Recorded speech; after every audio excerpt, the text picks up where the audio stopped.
What is up, Partner Up? Second week of 2023. I am excited. I'm sitting here mildly sick with my best dad in the universe mug, which Isaac had to opine on. It's the best mug in the universe for the best dad in the universe. Well, I mean, I had to opine on it because you were rather conspicuously drinking out of it, like you know. Conspicuously. I think of the opposite of conspicuously. Like Michael Scott with his world's best boss mug, like, oh, did you happen to notice? Don't bring up Michael Scott. I think I had my team in my first marketing agency had posted on my door was a quote, which was, "Do I want people to fear me or love me? Easy, both. I want people to fear how much they love me." Michael Scott.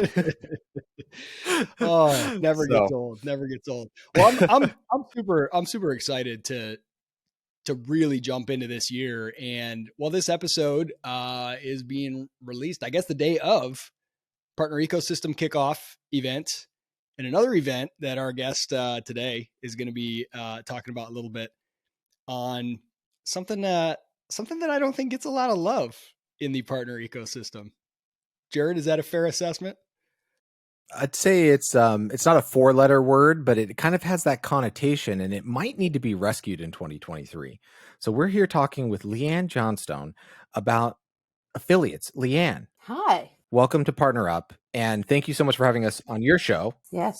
Because that was a blast to close out the year with you on your show. So we had to bring you back on over here because I loved your point of view on affiliate programs. And this word somehow got dirty. And maybe, actually, I would love to start there because you probably have as much experience with the affiliate industry as anyone I know. And talk to me a little bit about the heyday of affiliate and then what went wrong. And then we'll kind of triangulate our way back into like, is there a renaissance? Can it be rescued? Should that be your priority? So let's start with maybe what was the heyday of affiliate like and set the record straight for everyone. And then we'll get into like maybe what went wrong. So I guess I need to set the record straight by telling people just how long I've been in affiliate marketing. So I started way back before there was Google, before we had, at the point when we just got our very first mobile phone, kind of way back there in the 2000s. And it was a wild ride. I mean, you guys described it just perfectly. We were on the edge of, the forefront of cutting edge technology. Coding had just happened. The internet had just happened. Everybody was excited. And we had to do a lot of learning. So, we were flying by the seat of our pants and building the plane at the same time. And through all of those learnings, we have created the ecosystem that you see today, of which partnerships and affiliates and influencers and content curators and all of these wonderful people that make up this partnership economy that we're living through, and the future that's going to come in terms of metaverse, Web 3.0. And to me, it's just been one of the most exciting places to work in digital and continues to be one of the exciting places to work in digital. The flip side of it is that during all of this time of learning, as we were kind of building our relationships, building our platforms, learning how to use the data that we now have access to, there was a lot of fraud. Affiliates, there was a bit of a land grab at the beginning when it was all exciting. There were a little bit of underhanded tactics that used to happen. Everybody knows about cookie stuffing and all of these wonderful things that took place. But that was part of the growing pains of learning a new channel, of embracing new technology and understanding how to use all of these systems and processes to actually help our businesses to grow and to build the partnerships that we see today. So I guess the phrase, "we've come a long way, baby," is kind of true. And I've been very blessed to see that journey from the beginning to where we are today. And I got to tell you guys, it's been a wild ride and I'm super excited for what's to come. Because if I think back to my youth, when we started looking at mobile phones and going, nobody's ever going to use a mobile phone to go on the internet. And voila, look at us today. We're all walking around with iPhones and smartphones in our pocket, which are literally just mini computers. If you told me that 15 years ago or 18 years ago, I never would have believed you. So who knows what the next 2 decades are going to bring us as we get smarter in terms of how we use technology to, meet with clients at the point of sale, which is really what affiliates do. So that's kind of my 2-minute spiel on then to now. It's funny as you're sort of walking through memory lane here. It just occurred to me, I remembered all of a sudden, this would have been probably 2004, 5, 6 range. A buddy of mine was like, I'm going all in on affiliate marketing. I'm gonna be an affiliate. I'm gonna you can make all this money. And I'm like, what do? He's like, you like put links all over other places online. And then, and I like, it didn't make sense to me. It seemed real weird. It seemed like a multi-level marketing sort of, scammy thing. Anyway, nothing ever came of it. Fast forward to today, that same friend, he's like a public speaker, a podcaster. He puts together education programs and does a lot of like webinars and things like that. Makes phenomenal money, is great. He's like what you would consider an influencer, I suppose. And indirectly, his money is basically coming from the same budget that way back when he was like, I'm going to do affiliate marketing, right? Like at the time, the idea of some random person getting online and helping a company sell a product and getting a kickback for that, it sounded just like it felt just sort of stupid, scammy, some kind of multi-level, who knows what this is. What are you going to do? Like just cram links down everybody's throat. Now there's this whole different world that's been created where he's got influence, he's got trust, he's got a community, and it's different, but it's like, it's interesting because like it's still there. It's like probably the same companies back in the day when he was trying to do whatever he was trying to do. It's just interesting to see how much that has changed, how much the personalizing and humanizing it around like individuals who have built genuine trust, the difference between that and let's go spam people with a bunch of links and try to get a kickback. I have a question to follow that, Isaac, for Leanne. Is what you just described was an affiliate who became an influencer who by technical definition still sounds to me like an affiliate. Leanne, what's the difference between an influencer and an affiliate?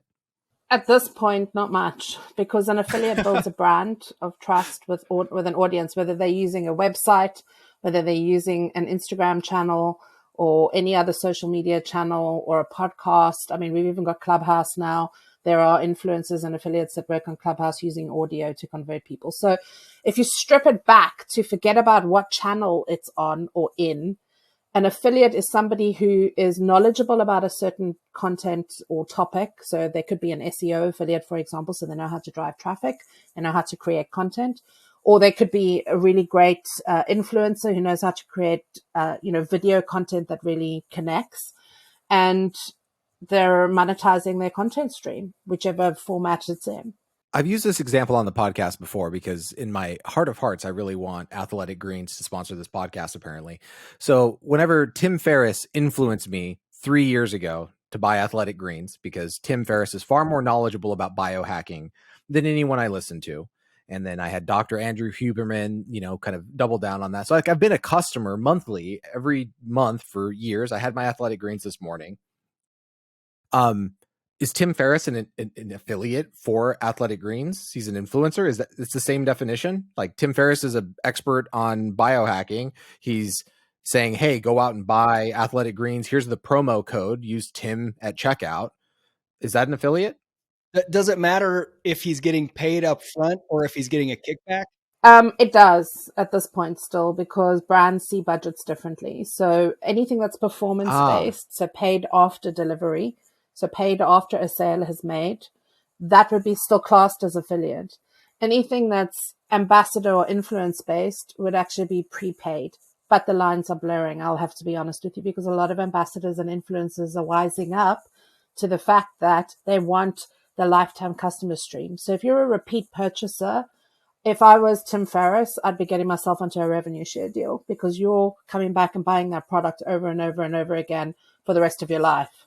To be an affiliate, not just a sponsor, not just to be a sponsor. No, not just to be a sponsor. Right. And that, I think that is where a line is drawn, where the partnerships remit. So if you're a partnerships person listening to this and your marketing organization is thinking about like, how do we tap the influencer world? Right. And I've seen this in B2B. Shout out to Ryan Reisert from Phone Ready Leads. I know he's an ambassador for, Cognism, right? So like he's kind of an influencer there, and he's running a podcast and helping them out. We've done some work together, but I see this happening time and again. We had Morgan Ingram come for the PLX Summit, who's doing a lot of that influencer work. There's this other trend that I've been seeing where the people that have the influence they believe so much so that it's not just about the sponsor dollars, it's about monetizing the audience from the actual transaction, that they're even launching their own brands. So like, if you think about it, old world was like podcast advertising, stuff like that. Like, hey, just pay me for a spot. It's just straight ad.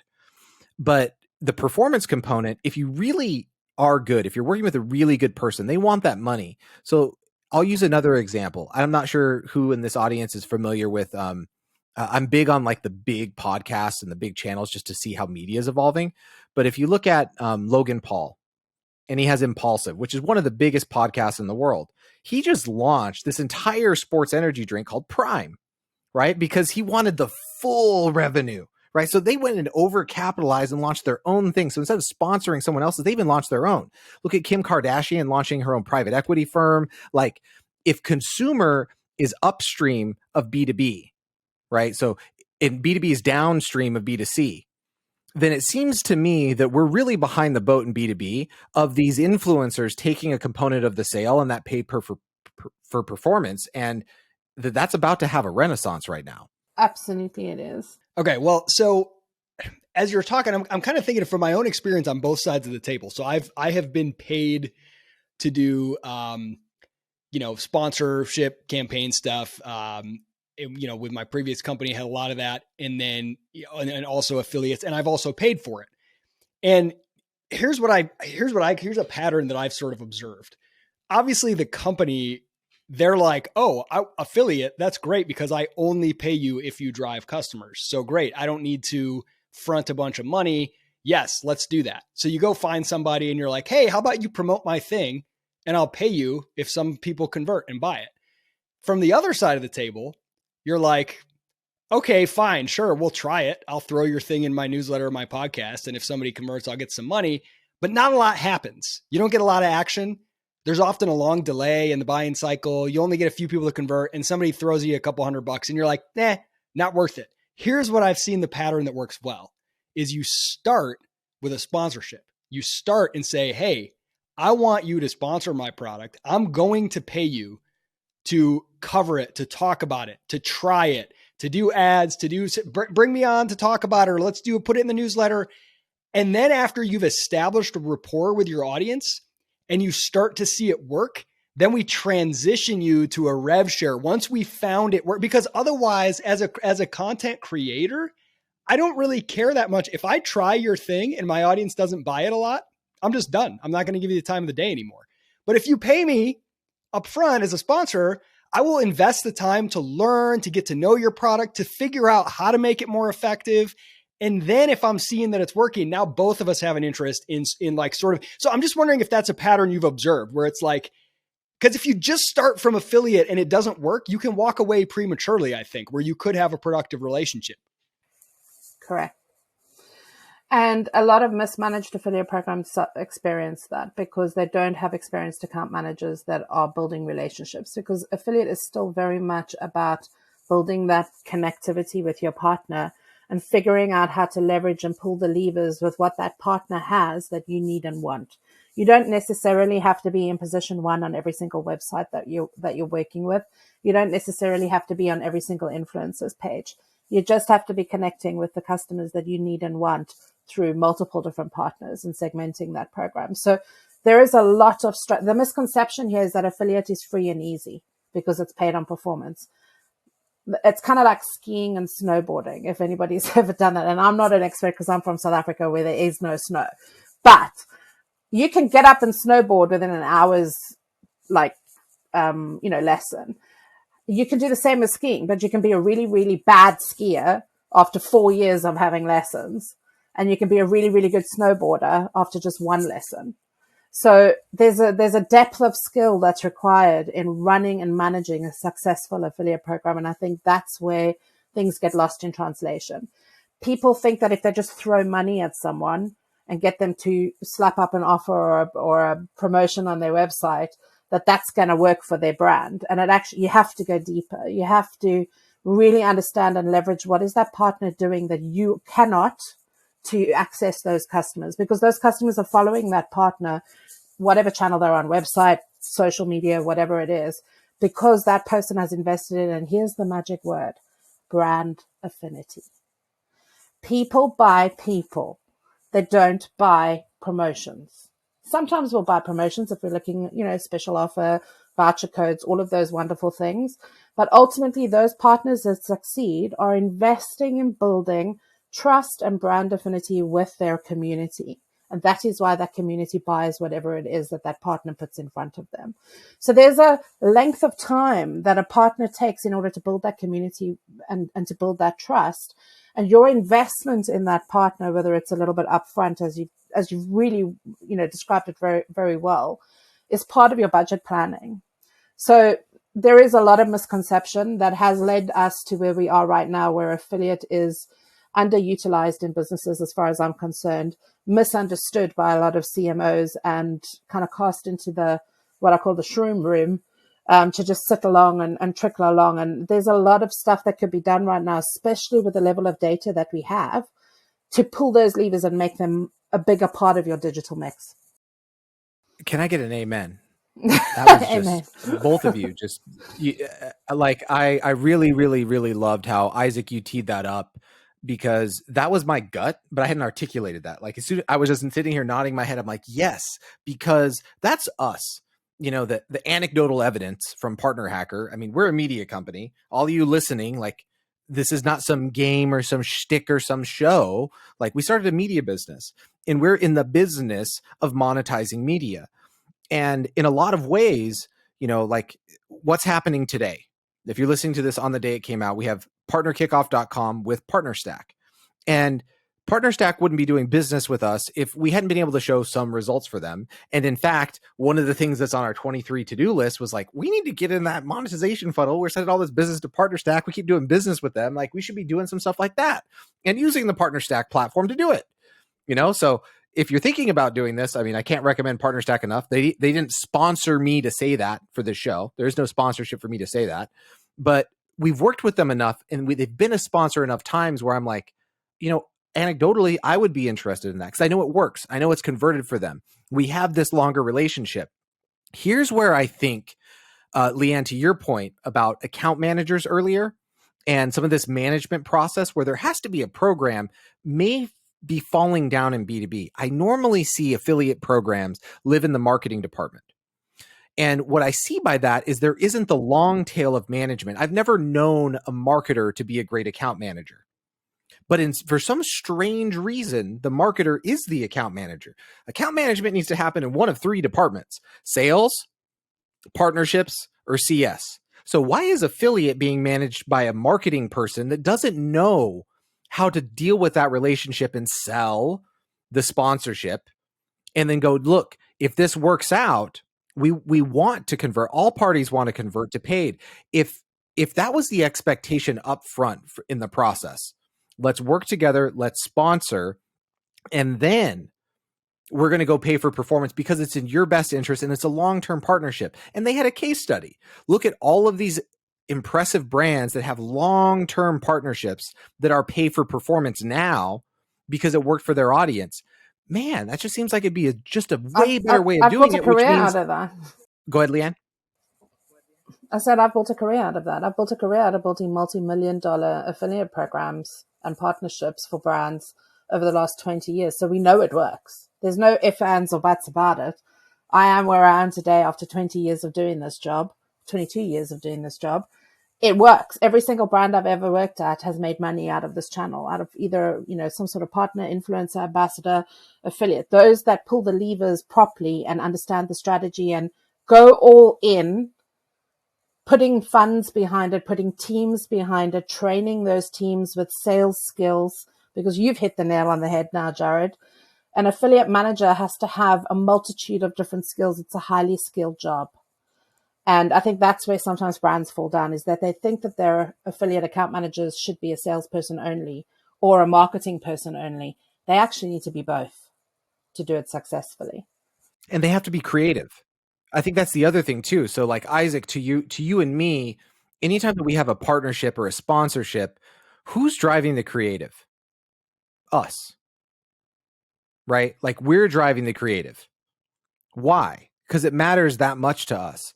And if you're leaving the creative up to your partner, right? Up to the affiliate, like, hey, here's the rev share, figure it out. It's like, no, here's the best messaging. Here's like, be collaborative with them. And I think that it does take everything. It takes a little bit of a marketing mindset, a little bit of sales mindset, a little bit of partner mindset in the long game. And gosh, the more I get into this conversation, the more I feel like the affiliate world better get pulled back damn in 23 into the partnerships remit. Like, go get this right now. Isaac, I'm going to kick it to you.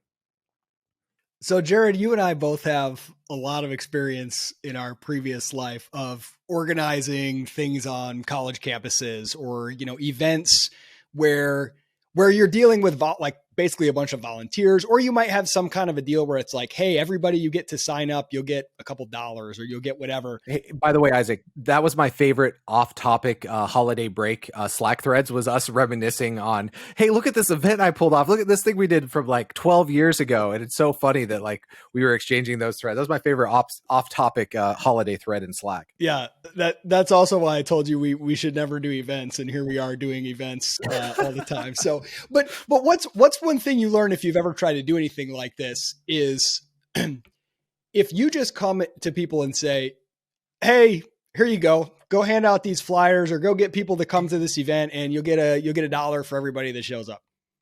And you treat it like when you signal, hey, I'm doing the minimum work possible just to see if anything sticks. Hey, I'm just going to throw this against the wall and say, sure, we'll launch an affiliate program. Why not? Maybe something will come out of it. If people get that impression, guess what? They don't want to work for you. They don't care. If you do something really small, the pizza test, right? If you say, come meet me at room 301, I'm going to have a bunch of free pizzas. Everybody shows up. Oh, you spent money on pizza up front? What for? And then you're like, check it out. We're going to do something amazing. We're going to get hundreds of people to come to this event. And I'll give you a kickback if you get everyone over. You signal that you care and that you sunk money in up front, right? We talk about signaling theory all the time. This is why banks have marble floors and gold in them, because they wanted to signal, we're not going to run away with your money like the banks sometimes do out in the West, right? Because we've invested and we're stuck. We have a sunk cost here. If you signal, our affiliate program is serious, we're willing to front a little money to get you on board and educate you and hype you. Sure, we'll do a paid sponsor campaign to kick it off. Then we transition to pay to play. That's so different from the affiliate standpoint than saying, hey, here's a bunch of links. Go sign up and do whatever you want to do, and we'll send you money. I have a very simple equation. So, and this is from years and years of running multiple different affiliate programs across multiple different industries. If you don't go all in, affiliates won't either. So all in equals a good affiliate program. Half cut means it's never really going to work. So before you decide to go and, leap into affiliate marketing, make sure you know why you're doing it, and make sure that your marketing team understands what the KPIs are that you need to achieve by bringing these partners on board into your program, because ultimately affiliates need to be an extension of your own marketing and sales team. They are your foot soldiers that are bringing clients to your brand prior to when your own marketing efforts are hitting those eyeballs. So segmentation is key. Which types of partners are you working with and why? Are they partners that are complementing your own direct marketing strategies? Because if you're cross-pollinating all of that stuff, you're spending money not wisely. You're spending it all in the same places and getting very little upward ROI. So strategy is key for me. It's something that we spend a lot of time with clients on before we even take them on as a client in our agency. We will sit and define what is your plan for working in the affiliate space. What kind of budgets are you going to be putting in place? What do you want these partners to deliver for you that you are not already delivering in your own marketing strategies? And if those things don't align, we turn clients away. We don't actually take clients. We don't take every client that knocks on our door. We only take the clients that we know that we can help and that are going to have a beneficial ending and outcome from investing into this channel, because it's not a pay and play type thing. Which I think you said, Isaac, it's a long-term investment. Like a minimum, if you're looking to launch an affiliate program, you need to be investing a budget of at least a year's worth to actually start to see ROI, because you're going to be testing in the first 3 to 6 months to see what actually works for you, to check if your commercials are actually panning out and if it's bringing the right types of customers. And B, you're going to be investing in resources and tech. We actually have clients that work on PartnerStack. It's a great platform and network, actually a partner for the SaaS industry. And the level that they go to in terms of their onboarding and the way that they're actually helping clients to understand how to leverage and really get the most out of this channel is phenomenal to see. And if everybody in our community starts to have that kind of due diligence to clients, there is going to be a renaissance in this space, I think, because we're starting to understand it better. We're starting to respect it a little bit more, and we're starting to see the fruits of the delivery that comes from when we have these relationships with these partners too. It's more trackable now than what it was 20 years ago. Definitely. And I think it all comes, I mean, from the affiliate proper tools or referral proper tools and kind of like the management infrastructure from like a partner stack to the very, very complex, flows that like an Everflow can set up. Like I've been continuously impressed by their tech and what they can do in terms of trying to figure out this multi-touch, multi-journey kind of like attribution, not to assign points or a score, but just to really understand what happened against this crazy mix that we have out in the market. And I think something that you made me think of there, Leanne, was one of my favorite economists, is certainly a controversial one. His name is Murray Rothbard, an Austrian. He says a quote that's one of my favorites around just like economic policy, which is, it's easy to be conspicuously compassionate when others are forced to pay the cost. So you get these, politicians, et cetera. It's like, hey, I love people. I care. And it's like, but you're not really doing anything. You're just like trying to get someone else to do something. And you could take that to any side of the political debate on any issue, really. Like, I won't bring them up, but it's like, you vote that way, but have you ever done anything? Right. So like volunteered, right? So like you're abdicating your responsibility to a politician. Like, I believe in this, or I believe in that. It's like, did you volunteer at the homeless shelter? Did you help the mom who didn't have a way to pay for her child? Did you do the thing? No, you were being conspicuously compassionate by forcing others to pay that cost. What you just said with affiliates, it's like, hey, partner, I'm going to be conspicuously efficient. You brunt the cost. But guess what? You're never actually going to be effective. So you might think you're being conspicuously efficient, but you'll never actually be effective because you're forcing the partner to bear the brunt of the cost. And that's when you said half-baked, right? Not being all in. That's what it is you have this air of like, I'm abdicating my responsibility. I don't have to front the money. And if it works in the market, great. Sure, you might think that's efficient, but it's never going to be effective. 10 years ago, it might have been effective when the market was less complex and competitive as what it is now. I mean, how many millions of brands are out there in the world trying to, sell their products to the same set of humans that are on this planet? So really understanding where this niche fits into your marketing strategy is the key thing first, because if you're a brand out there and you think you don't need an affiliate program, let me tell you, you're sorely mistaken. So I'm really curious to see how this attribution stuff unfolds. So we're big fans. I'm sure a lot of our listeners have come across this guy, Chris Walker, by now. We're big fans of his stuff from Refine Labs. And I've seen him posting these different things that they've done for their own company and their clients, where the last customers at some point in the journey, how did you hear about us? And it's just a free form that they fill out. And then they'll compare that to the marketing attribution software. And the attribution software is like, 40% comes from paid or from, organic or blah, blah, blah. It doesn't have anything from like podcasts, social. When people fill it out, it's like 40% comes from podcasts or from things that it's totally getting, because it can't be measured that well with the software. So we've seen examples like that. I know, Jared, we have seen with people that we've worked with on events or campaigns where if you look at like, let's just say a tracking link, a UTM, it looks like, yeah, that was okay.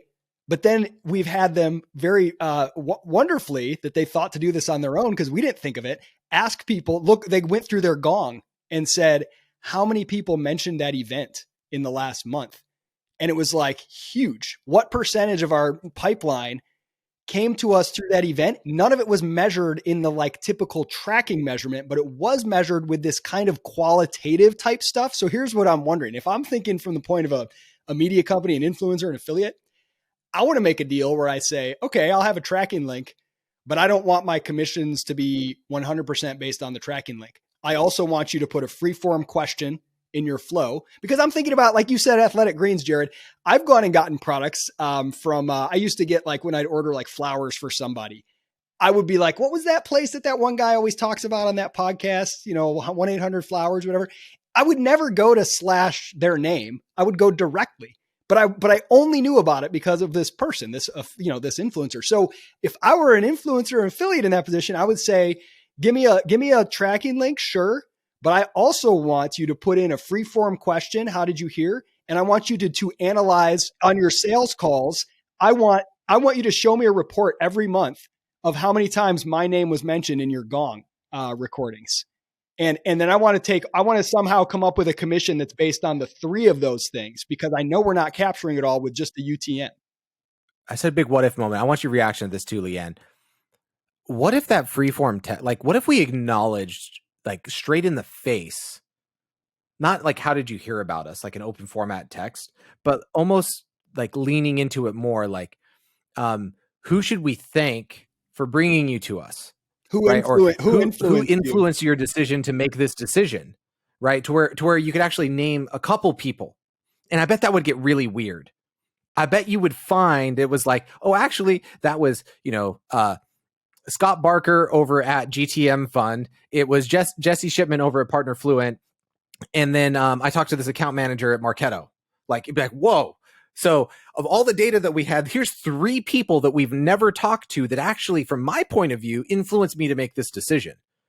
And if we framed it the right way, it's like, wow. And then you could almost like collect those and, hit enter. So where it's like you drop 3 names. You could almost use that as a collection mechanism too, like leaning into that even further. Leanne, what do you think about Isaac's suggestion there and that proposition, and kind of maybe even leaning into it further of, as part of the buy process, just asking people to like who deserves a shout outs? Ultimately, that's what's led to ambassador programs. Because an ambassador is not quite an influencer. It's somebody with a personal network, not a network of people that they don't know.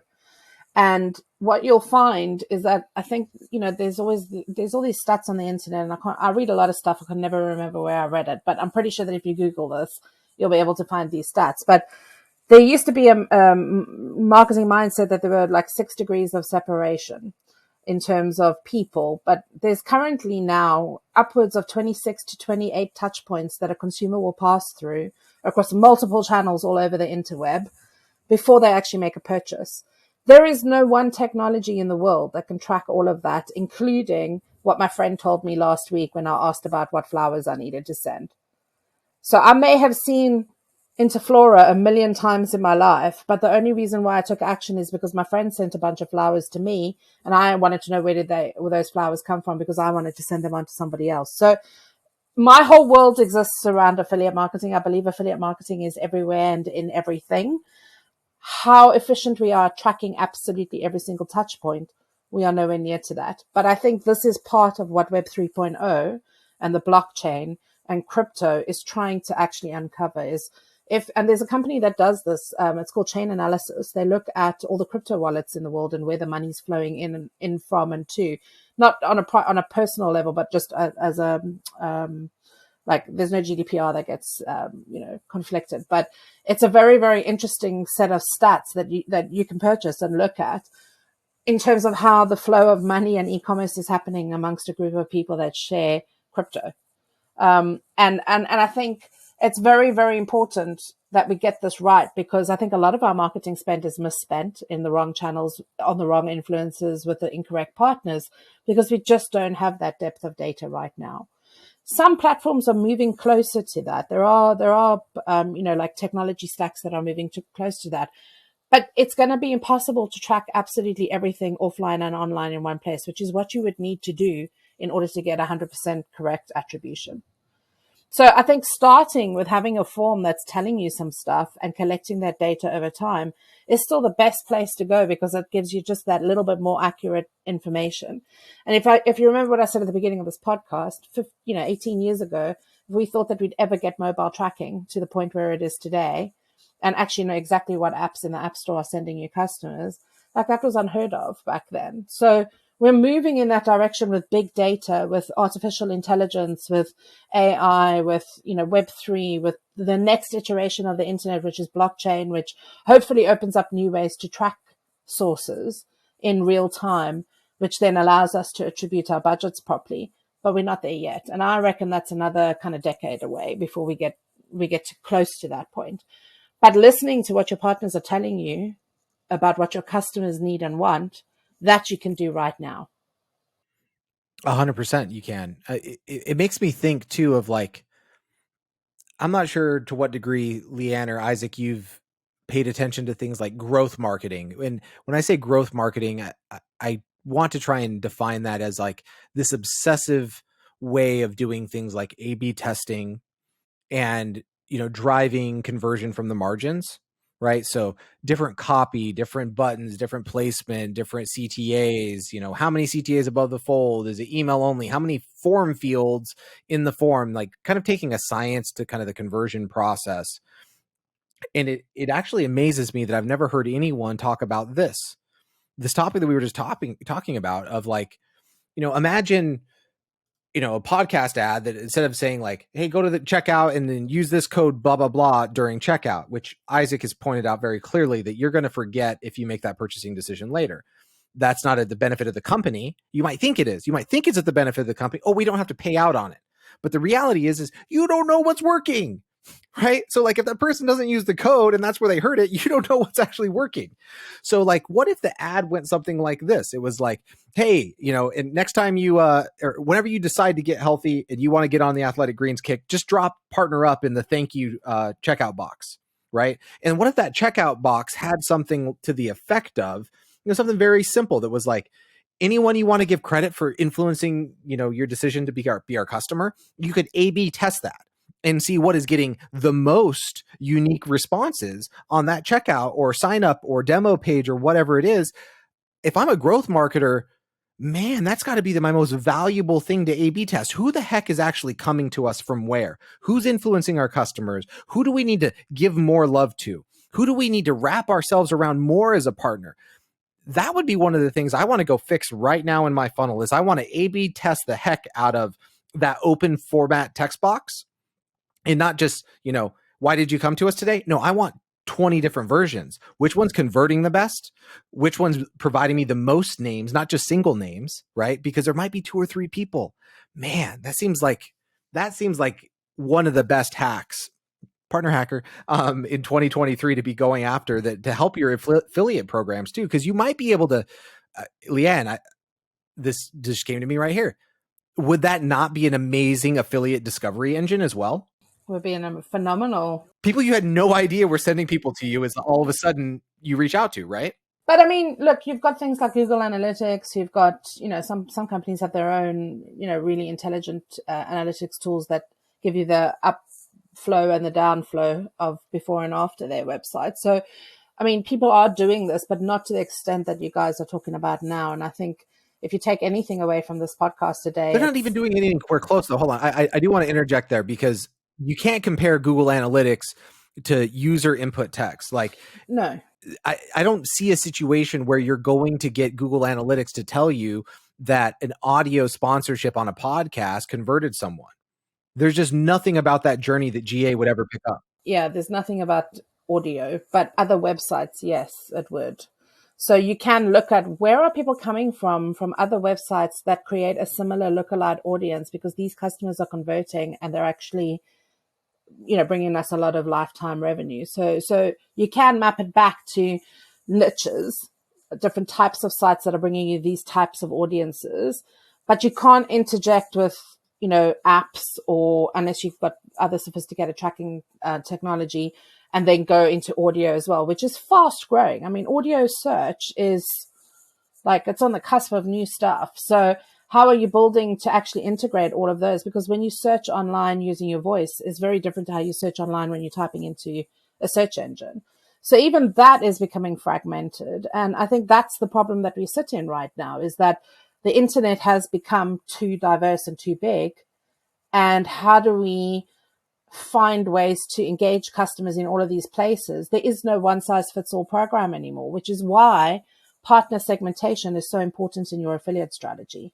And why I think you're going to see this renaissance of affiliate programs becoming more popular, because we need to use those partners more to leverage the niche clients that we're trying to reach without mass marketing, because we know that doesn't work anymore. It's not as effective as what it used to be 15, 18 years ago. So, Leanne, I'm curious. I would love to hear from you. What can B2B learn from B2C when it comes to affiliates that B2C is kind of ahead of the curve on and does well? And then as like a secondary question, what can't they learn? What's different? Like I kind of imagine, and I could be wrong about this, just thinking back of the envelope economics, I imagine that the quantity versus quality trade-off is going to look different for B2B because the average sale price is going to be so much higher. So there may be more of a, hey, we don't want some massive affiliate program with hundreds of affiliates. We just want a handful of really good ones, but maybe not. Like, I don't know how those differ. So I'd love to know what can be learned from B2C for those B2B people who are out there who are majority of our listeners. And then what's different? What can't be copied?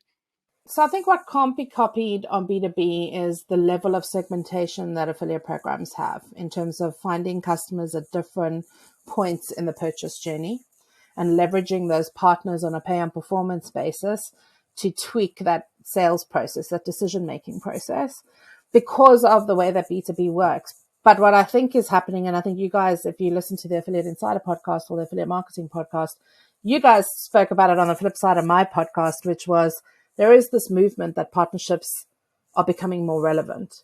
Brand-to-brand partnerships on a performance basis on either side is also another way to leverage and level up that affiliate experience, but on the B2B side. And I think partnerships are probably one of the hottest things that are going to happen this year, where companies that have similar audience types are going to actually come together and increase their margins. Look, we're heading into a recession, cost of living crisis, everything else that's happening.